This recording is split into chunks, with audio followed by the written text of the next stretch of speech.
اور بڑی تفصیل سے ان لوگوں نے ذکر کیا ہے،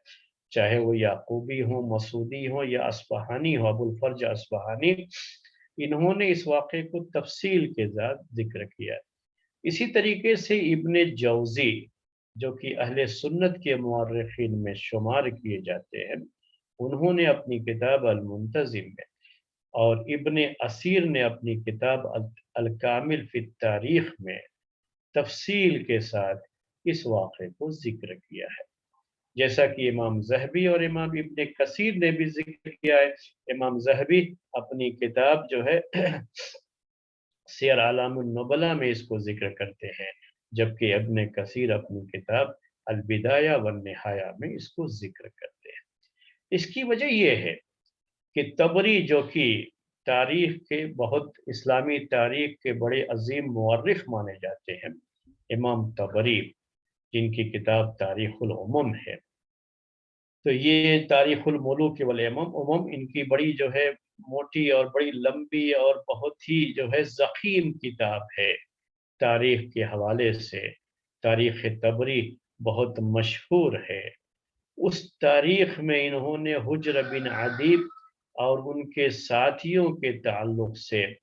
جو روایت ذکر کی ہے، اس روایت کا پورا دار و مدار ابو مخنف شیعی راوی پر ہے۔ ابو مخنف، یہ نام یاد رکھا جاتا ہے ابو مخنف کا، کیونکہ یہ شیعی راوی تھا اور اسی کی سند سے بہت سی روایتیں جو تاریخ کی ثابت شدہ روایتیں نہیں ہیں اور جو اہل سنت کے خلاف تاریخ ہے، اس تاریخ میں اس کا نام خاص طریقے سے آتا رہتا ہے، ابو مخنف۔ تو اسی ابو مخنف کی سند سے، یعنی جس سند سے روایت کی ہے بات یہ امام طبری نے، اس میں یہ ابو مخنف راوی موجود ہے جو اہل سنت کے یہاں قابل اعتماد راوی نہیں تھا، بھروسے کے قابل نہیں تھا، یہ شیعی تھا، اور اسی وجہ سے یہ وہ روایتیں پیش کرتا تھا، گڑھتا تھا جو اہل سنت کے خلاف ہوتی تھی اور جس میں بہت سارے صحابہ کے تعلق سے غلط باتیں بھی ہوتی تھی۔ یہ ابو مخنف اصل میں وہ جو ہے راوی ہے، تو اسی کی سند سے یہ روایتیں آئی ہوئی ہیں۔ اس کے بعد چونکہ تاریخ طبری میں امام طبری نے ذکر کر دیا، تو بعد کے لوگ بھی، بعض جو ہے مسلم مورخین بھی، چونکہ طبری کی کتاب سے انہوں نے استفادہ کیا ہوا ہوتا ہے تو اس کو اپنی کتابوں میں جگہ دی ہے اور ذکر کیا ہے۔ جبکہ ہمیں یہ پتہ ہونا چاہیے کہ امام طبری کا جو میتھڈ تھا، وہ میتھڈ یہ تھا کہ امام طبری تاریخ کے بارے میں جو روایتیں بھی ان کو ملی سب کی سب انہوں نے ذکر کر دیا، اور انہوں نے یہ روایتیں سند کے ساتھ ذکر کی ہیں، اور وہ یہ سمجھتے رہے شاید اس زمانے میں کہ سند دیکھ کر کے لوگ جان جائیں گے کہ یہ روایت صحیح ہے یا نہیں ہے، ان کا کام صرف جمع کرنا ہے اور صحت کی چھان بین کرنا یہ ان کا کام نہیں، انہوں نے سندوں کے ساتھ اس کو پیش کر کے چھوڑ دیا۔ تو بعد کے مورخین میں سے ایسے لوگ بہت سے آئے جن کو احادیث اور جو ہے روایتوں کی چھان بین کا وہ تجربہ نہیں تھا، یا امام طبری کے اس منہج کا، اس میتھڈ کا ان کو پتہ نہیں تھا، تو طبری کی تاریخ طبری کی یہ روایتیں ایسے ہی اپنی کتابوں میں انہوں نے درج کر دی۔ تو امام طبری کا میتھڈ ہم نے آپ کے سامنے پیش کر دیا، تو اس تعلق سے بھی یہ بات ذہن میں رہنی چاہیے۔ تو ابو مخنف کے حوالے سے جو حدیثیں آئی ہوئی ہیں اس سلسلے میں، جو باتیں آئی ہوئی ہیں وہ یہ ہے کہ امیر معاویہ رضی اللہ تعالی عنہ نے مغیرہ بن شعبہ رضی اللہ تعالی عنہ کو علی رضی اللہ تعالی عنہ کے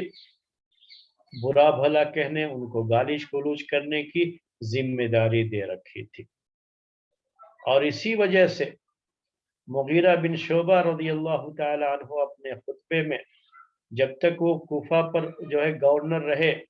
اپنے خطبے میں وہ علی رضی اللہ تعالی عنہ کو برا بھلا کہتے رہے،